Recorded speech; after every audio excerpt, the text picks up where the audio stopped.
নমস্কার সবাইকে। আমি মেনকা। আমার চ্যানেল হাতাখুন্তি কড়াইতে আপনাদের সবাইকে স্বাগত।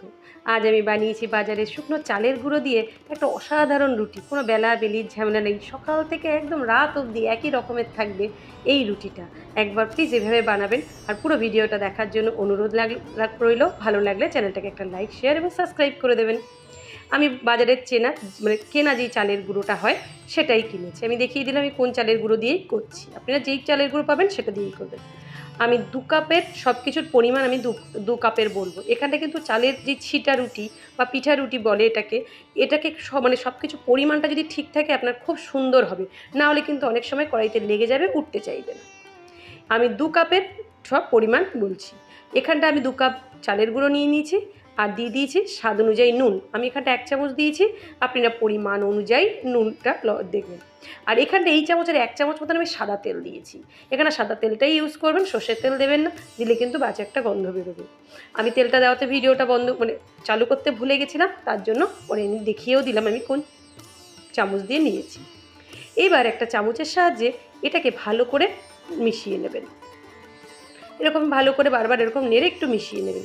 এই রুটিটা কিন্তু খুব ভালো লাগে খেতে। এবার আমি জলের মাপটা আপনাদের বলছি। আমি যেই কাপের চালের গুঁড়ো নিয়েছি সেই কাপেরই আমি জলের মাপ আর নেব।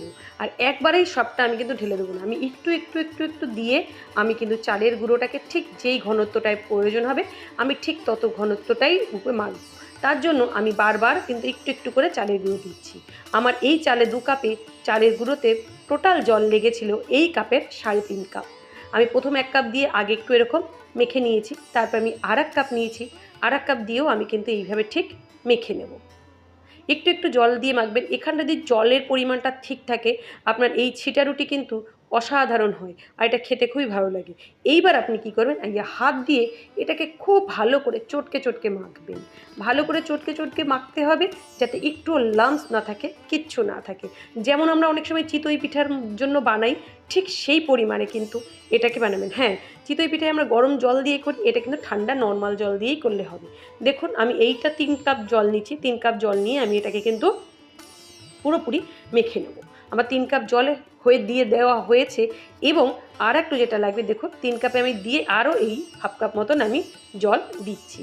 এটা দিয়েও আমার কিন্তু ভালো করে চটকাতে হবে। চটকে চটকে একদম লাম্পস ফ্রি একটা ব্যাটার তৈরি করতে হবে যাতে কোনো দলা পাকিয়ে না থাকে। এই পর্যায়ে আপনাকে কিন্তু এরকম করতেই হবে। আর এই মাখাটা যত ভালো হবে আপনার ছিটা রুটিটাও খুব ভালো হবে। আর এটা বানানোর একটা আপনাদের ভালো পদ্ধতি দেবো, যেটা পুরনো পদ্ধতি হয় সেটাতে কিন্তু গ্যাস বা যে জায়গাটায় আপনি চুলাটায় করবেন সেটা কিন্তু অনেকটাই নোংরা হয়, কিন্তু আমি যেভাবে বানাবো সেভাবে করলে একটুও নোংরা হবে না। আর ঠিক ঘনত্বটা দেখুন, একটা স্পুন নিয়ে একটা চামচ নিয়ে এরকম মাঝখান দিয়ে দাগ টেনে দেখবেন মিশছে না, তখনই জানবেন যে আপনার এই ঘনত্বটাই হলেই যথেষ্ট। ব্যাস আমার হয়ে গেছে। এইবার আমি কি করব, আমি একটা প্যান বসিয়ে দিচ্ছি। আর এখানটা যদি একটু ননস্টিক হয় তাহলে বেশি ভালো হয়, নাহলে লোহার কড়াইতে খুব ভালো হয়।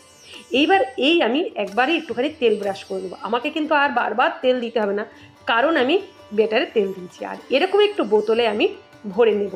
ভরে নিলে কি এতে আমার, আর এই বোতলে যেই ঢাকনাটা আছে সেই ঢাকনায় দেখুন আমি 4-5টা এরকম একই সাইজের একটুখানি ছিদ্র করে নিয়েছি। আর তার দরুন কী হবে, আমার গ্যাস ফ্যাস কিচ্ছু নোংরা হবে না, সুন্দরই থাকবে। দেখুন এইবার এই বোতলের সাহায্যে এরকম ঘুরিয়ে ঘুরিয়ে ঘুরিয়ে ঘুরিয়ে দিতে থাকবেন, ব্যাটারটা পড়ে ব্যাস। দেখুন ছিটা রুটিটা আপনি যদি হাত দিয়ে এরকম ছিটিয়ে ছিটিয়ে দিতেন তাহলে আপনারা পুরো গ্যাসটা বা যেই উনুনে আপনি করতেন সেটাই অনেক নোংরা হয়ে যেত। আমি একটা আপনাদের সুন্দর আস্তে করে দেখিয়ে দিচ্ছি। এখানটা আমি মিডিয়াম আছে কিন্তু যখন গ্যাসটা গরম হয়ে গেছিলো পুরো আমার তাওয়াটা, তখন আমি তেল ব্রাশ করে যখন খুব গরম করে নিয়েছিলাম এবং এইটা যখন আমি দিয়েছি তখন কিন্তু আমি একদম গ্যাসটাকে মিডিয়াম আঁচে রেখেছি, যাতে এটা ছোটো গ্যাসে ছোটো যেই বার্নারটা হয় গ্যাসের সেটার মিডিয়াম আঁচে রেখেছি। আর এই পর্যন্ত ভিডিওটা যদি দেখে থাকেন কেউ তাহলে প্লিজ আমার চ্যানেলটাকে একটা লাইক, শেয়ার, সাবস্ক্রাইব করে দেবেন। আর কোথা থেকে দেখছেন কমেন্টে আমাকে অবশ্যই জানাবেন। আর এই দেখুন 4-5 থেকে যখন এই রুটিটা হয়ে যাবে না, অটোমেটিক গ্যাসের 4-5টা না প্যানের 4-5টা ছেড়ে দেবে, তোলারও এত ঝামেলা নেই। এটা যদি সব কিছু পরিমাণে ঠিক থাকে।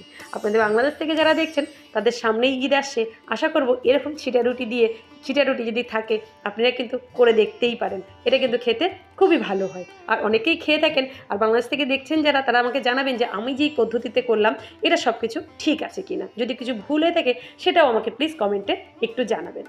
দেখুন এই যে চারপাশ থেকে আমার এই পিঠেটা কিন্তু ছাড়তে অটোমেটিক শুরু করে দিয়েছে। আর এখানটা আস্তে আস্তে দেবেন, তাহলে রুটিটাও পুরোপুরি সিদ্ধ এবং সব কিছু ঠিকঠাক কিন্তু এটা হয়ে যাবে। দেখুন পুরো চারপাশ দিয়ে কেমন ছেড়ে আসছে। এবার কিছু লাগে না, এটা আপনি হাত দিয়েও টেনে তুলে ফেলতে পারবেন। এটা কিন্তু কোনো কিছু খুন্তি বা চাটু মানে এরকম কিছু লাগবে। দেখুন চারপাশ আমার ছেড়ে গেছে, এই দেখুন। এইবার আমি কি করব, এটাকে আমার খুন্তি টুন্তি কিছুই লাগবে না, এটা অটোমেটিক আপনি উঠে যাবে। আপনি চাইলে এরকম আস্তেও তুলে নিতে পারেন বা একটু এরকম রুমালের আকারে এরকম একটু ভাঁজও করে নিতে পারেন দেখতে ভালো লাগার জন্য। এখানটা ভাঁজের কোনো প্রয়োজন নেই, তবে দেখতে ভালো লাগে এটার জন্যই ব্যাস এইটুকু। দেখুন আমি একটা ভেজে নিয়েছি, এরকম টোটালটাই ভাজবার। এটা ভাজতে 1 মিনিটে আপনি মানে 2-3টে রুটি আরামসাই করে ফেলতে পারেন, এরকম ছিটা রুটি। এরকম করে করে আমি প্রত্যেকটা রুটি কিন্তু এইভাবে বানিয়ে নেবো। চারপাশে এরকম দিয়ে যে জায়গাগুলো ফাঁকা থাকে এইভাবে দিয়ে দিয়ে আমি কিন্তু পুরোপুরি ছিটা রুটিটা বানিয়ে ফেলবো। অনেকে এটাকে ছিটা রুটি বলে বা ছিটা পিঠাও বলে। এটা দিয়ে কিন্তু ভর্তা দিয়ে খেতে খুব ভালো লাগে। চিকেন কষা বা যে কোনো ভর্তা দিয়ে এটা কিন্তু খেতে অসাধারণ লাগে। আমার এটার সাথে রসুন ভর্তা বা লঙ্কা ভর্তা দিয়েও এটা আমার খেতে খুব ভালো। দেখুন এটা চাটুতে এরকম ছেড়ে যায়, এভাবেও নামিয়ে নিতে পারেন। আর এইভাবে ভাজ ভাজ করে নামালে একটু দেখতে ভালো লাগে, ব্যাস এইটুকু। ব্যাস আমি বানিয়ে দেখালাম। এটা কিন্তু বেশি টাইম লাগে না, খুব তাড়াতাড়ি এটা কিন্তু হয়ে যায়। ব্যাস আমার এই রুটিগুলো এরকম করে আমার যেগুলো যতটা লাগবে ঠিক আমি সব কটা ভেজে নিয়েছি। দেখুন আমি এই তো ভাজলাম, আমার যতটুকু লাগবে আমি ততটুকু সব কটা ভেজে নিয়েছি। আপনি আপনাদের বাড়ির পরিবারের সদস্য অনুযায়ী কিন্তু এটাকে ভেজে নেবেন। দেখুন এটা দেখিয়ে দিলাম, এটা দেখতে এত সুন্দর হয়, যেমন দেখতেও ভালো হয়, বাড়ির সবাইকে করে খাওয়াবেন তারা কিন্তু খুব খুশি হবে। আর এটা যদি বয়স্ক বা বাচ্চা কেউ থাকে তাদেরও কিন্তু খেতে খুবই অসুবিধা, যাদের দাঁত নেই বা রুটিতে গ্যাস অম্বল হয় তারাও কিন্তু এটা খাবেন। এটাতে কোনো কিছু খারাপ কিছু নেই। দেখুন ছিটা রুটিটা কত সুন্দর হয়েছে, এটা বানাবেন, এটা খেতে অসাধারণ লাগে। দেখুন এটা কি সুন্দর হয়েছে দেখতে, আপনাদের একদম কাছ থেকে আমি দেখিয়ে দিলাম। আর এটা কিন্তু আমি আজকে যেটা দিয়ে খেয়েছি সেটা হচ্ছে এর সাথে আমি একটুখানি কষা মাংস করে নিয়েছি।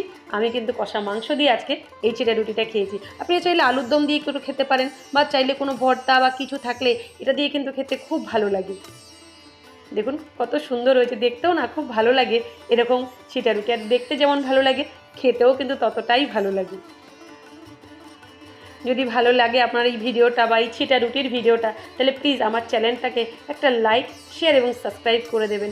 আর এতক্ষণ ভিডিওটা যে আমার সাথে আপনারা দেখেছেন তার জন্য আপনাদেরকে অসংখ্য ধন্যবাদ।